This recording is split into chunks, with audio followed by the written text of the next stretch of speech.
Bonsoir tout le monde. Encore un cours que je n'aurais pas dû faire, que je n'avais pas l'intention de faire, mais que je fais, vu l'actualité qui nous dépasse un petit peu. Je vais expliquer après pourquoi ça nous dépasse et à quoi s'attendre. Je viens de voir sur les médias qu'il y a une grande alerte actuellement au Moyen-Orient sur, on va dire, un réchauffement de la, on va dire, de la sécurité euh, par rapport à l'Iran, par rapport à Israël, par rapport à l'armée américaine. Alors je vais expliquer un petit peu pourquoi ça se passe et comment ça se passe, non pas d'un point de vue militaire, parce que je ne suis pas un spécialiste euh, des conflits au niveau géopolitique, mais plutôt au niveau, on va dire, spirituel et le pourquoi du comment, et pourquoi ça se passe maintenant. Est-ce qu'on a des sources dans la Torah? Évidemment qu'on en a. Yilkut Shimoni, c'est un midrash qui a pratiquement 1800 ans, quelque chose comme ça. Et il y a marqué que à la fin des temps, il y aura un conflit entre l'Occident et on parle pas d'Israël d'ailleurs, entre l'Occident et la Perse et les pays sunnites arabes, à savoir le roi d'Arabie. C'est marqué comme ça.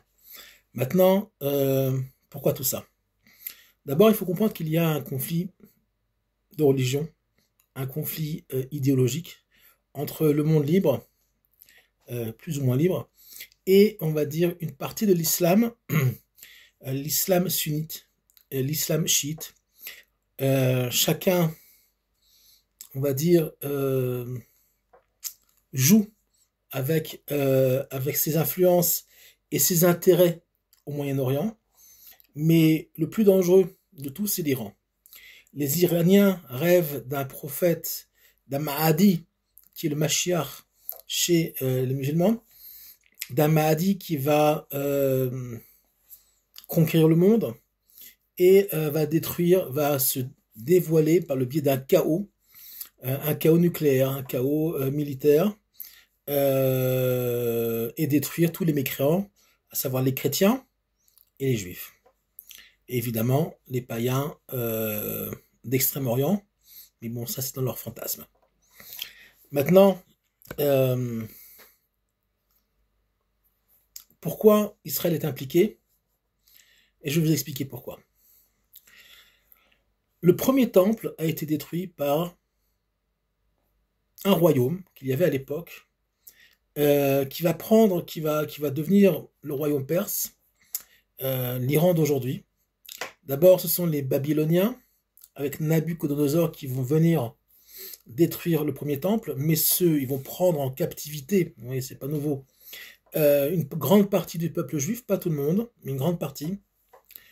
Et finalement, on va avoir l'histoire de Purim, le retour raté, on va dire, après le miracle de Purim, avec Ezra et Nehemia. Il n'y a que très peu de juifs qui vont sortir d'exil. D'ailleurs, leur déni, leur, leur zone de confort qu'ils ont créée dans le royaume perse, puisque la Babylonie va tomber dans les mains des Perses, donc ça va devenir le royaume de Perse, finalement va créer le fait que Aman va se lever, à savoir le premier, c'est pas le premier, parce qu'il y a eu aussi Pharaon, on va dire un des grands nazis de l'histoire.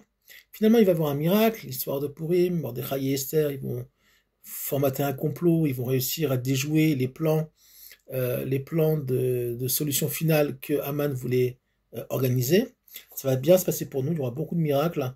Mais finalement, à la fin, l'histoire de Purim ne se termine pas très bien, puisque une grande partie du peuple juif va se contenter de ce miracle-là et ne voudra pas rentrer sur la terre avec les deux prophètes, Ezra et Nehemia, alors que l'exil d'Israël du premier temple était prévu par les prophètes d'Israël. Donc Dieu avait demandé seulement 70 ans en exil.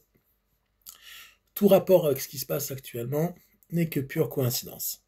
Donc finalement, nous avons déjà à l'époque une histoire avec les Perses, et les maîtres d'Israël enseignent que à la fin des temps, le premier temple et le troisième temple seront liés, à savoir que une des, pas des conditions, mais on va dire un des leviers de la reconstruction du troisième temple va passer aussi par un conflit direct avec la Perse. Nous, on sera sûrement mêlés dans l'histoire, évidemment, mais c'est l'Iran, donc la Perse, qui va être, on va dire, le levier, comme d'habitude, pour amener finalement une très grande chose positive pour Israël. Je ne vous cache pas que ça va créer un chaos énergétique, un chaos, une panique boursière, et le monde va s'enflammer à partir du moment où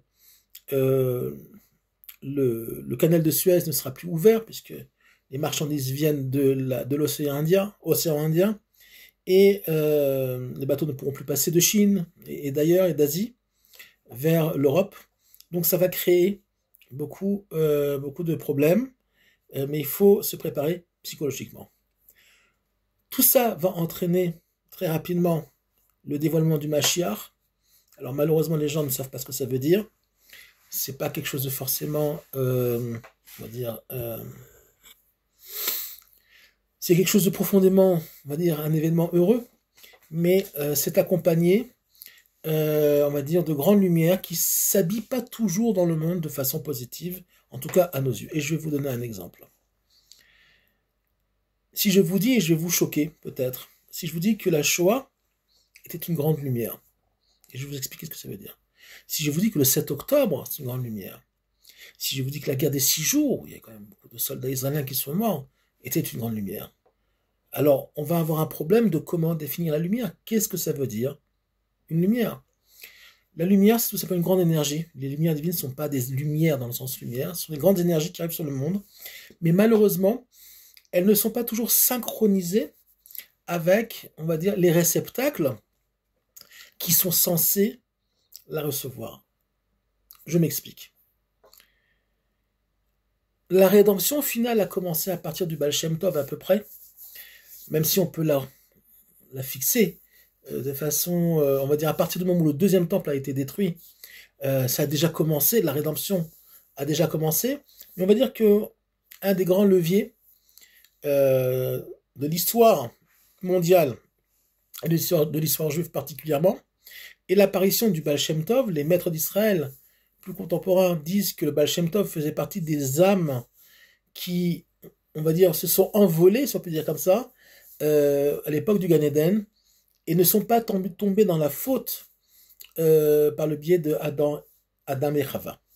Donc, il y a des âmes particulières qui ont réussi si on peut dire, à fuir le Gan Eden avant que la faute puisse se mettre en place, ce manque historique et spirituel qui va créer donc des dégâts jusqu'à nos jours, et nous sommes encore en train de réparer cette erreur-là au niveau de l'humanité tout entière et aussi particulièrement le peuple juif.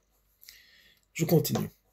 Donc on a un problème de synchronisation, à savoir que de grandes lumières arrivent, mais ni le monde ni le peuple juif ne sont parfois prêts à recevoir ces lumières-là. À savoir que les lumières du Baal Shem Tov, par exemple, ont amené énormément de conflits dans le peuple juif, entre ce qu'on appelle les Mitnagdim, qui était l'école du Gaon de Vilna un peu plus tard que le Baal Shem Tov, et les Chassidim de l'époque, puisque le Baal Shem Tov a amené une nouvelle ère dans le judaïsme, où toutes les portes du monde de l'intériorité de la Torah, ce qu'on appelle la Kabbalah, qui va s'habiller par le monde de la Chassidoute, qui est un enseignement de la Kabbalah, mais qui concerne particulièrement le moi, okay, le Hani. Finalement, il va y avoir beaucoup de résistance par rapport à cette nouvelle lumière-là. Et donc, même si c'est une grande chose, il va y avoir conflit. Le retour d'Israël va commencer au 19e siècle. Il va être accompagné au 20e siècle par une Shoah, puisque le grand moufti de Jérusalem a conseillé à Hitler la solution finale, il faut le savoir. La fameuse conférence entre Hitler, c'est été filmé et c'est pris en photo, entre Hitler et le grand moufti de Jérusalem. Hitler avait des intentions malsaines, évidemment, et le grand moufti, c'est lui qui lui a donné l'idée de la solution finale de tuer tous les juifs, pas seulement les faire mourir ou les faire travailler dans les camps et de les affaiblir. Il fallait carrément les exterminer jusqu'au dernier. C'est une idée du grand moufti de Jérusalem, c'est bien connu. Ok. Maintenant, la Shoah, en quoi c'est une grande lumière, à savoir que c'est une grande énergie qui arrive dans le monde, qui va essayer d'empêcher, finalement, c'est pas la lumière elle-même, mais elle va entraîner cette grande lumière-là, cette lumière du retour, va se faire lever des forces contraires, d'accord, qui vont empêcher le retour d'Israël, qui avait déjà commencé bien avant la Shoah, et finalement, ça va se transformer en catastrophe. Pourquoi? Parce que les Juifs de l'époque n'ont pas toujours suivi, n'ont pas compris que c'était l'heure du retour, et finalement, il n'y a pas eu de synchronisation entre ces grandes lumières-là et, on va dire, le peuple juif qui devait remplir son rôle déjà à l'époque et qui ne l'a pas fait. D'ailleurs, beaucoup croyaient que, de façon, on va dire, erronée, que la Torah et les mitzvot allaient les protéger dans les pays, en France, en Allemagne, en Europe de l'Est, face à la barbarie nazie. On a très bien vu que des géants en Torah ont été assassinés à Auschwitz. Le rabbi de Piazetza, par exemple, en a un exemple, qui était un immense sage en Torah.